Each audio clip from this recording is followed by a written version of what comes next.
"You don't have to do that, sweetheart," the old man said, voice raspy but warm as the young waitress carefully sliced his toast. "I know," she smiled, "but I want to." Every morning for the last year, she had found him in the same corner booth. Grey coat, brown fedora, hands trembling slightly as he clutched his mug. He never ordered much, just toast, eggs and black coffee, and he never missed a day. Rain or shine, he was always there by 7 a.m., sitting quietly like a shadow of a past no one dared ask about. The other waitresses didn't bother, but she did. She noticed the military badge sewn inside his coat. She caught the way his eyes flicked toward the door every time it opened, like he was still scanning, still on alert. She started helping him more than just refilling his coffee, cutting his food, folding his napkin just right, warming his hands with hers when the winter chill crept through the glass.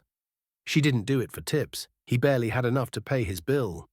She did it because something about him reminded her of her grandfather.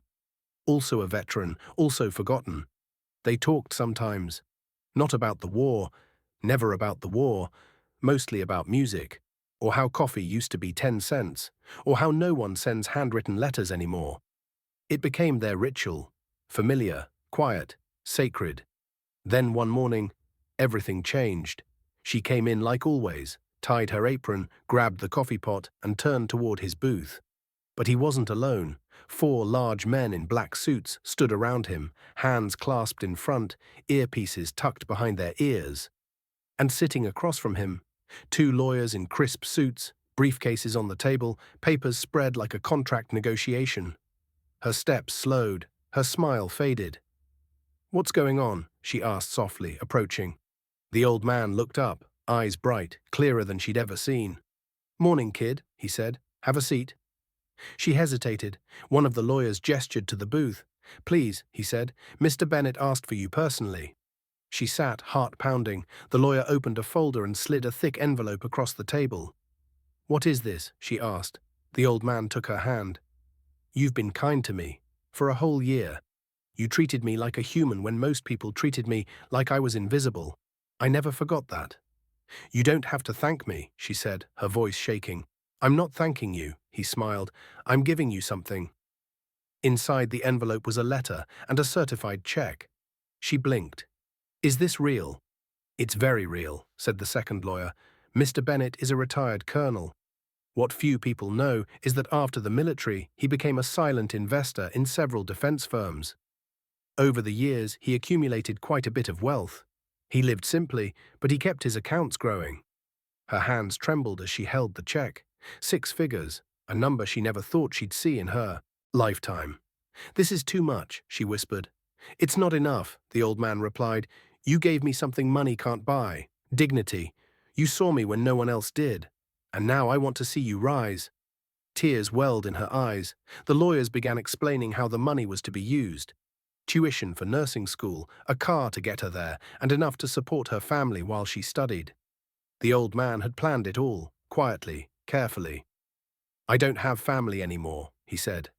"But I'd like to think, maybe, I helped yours." Word spread fast. The other staff members watched from across the room, stunned. Customers turned their heads, jaws dropping. One man stood and clapped. Others joined. The moment felt surreal, like a scene from a movie. She hugged him, crying into his shoulder. "You changed my life," she said. He chuckled. "You changed mine first." In the days that followed, the story exploded online. A customer who witnessed it posted a video with the caption, "This waitress helped a veteran for a year." Today, his lawyers walked in with 4 bodyguards. It hit over 10 million views in a weekend. News outlets picked it up. Interviews were requested. Offers came pouring in. But the old man stayed quiet. No spotlight, no interviews. He returned the next morning. Alone. Same booth, same order. She sat with him, no apron this time, just a notebook filled with college applications. He smiled as he sipped his coffee. "Now," he said, "let's talk about the future.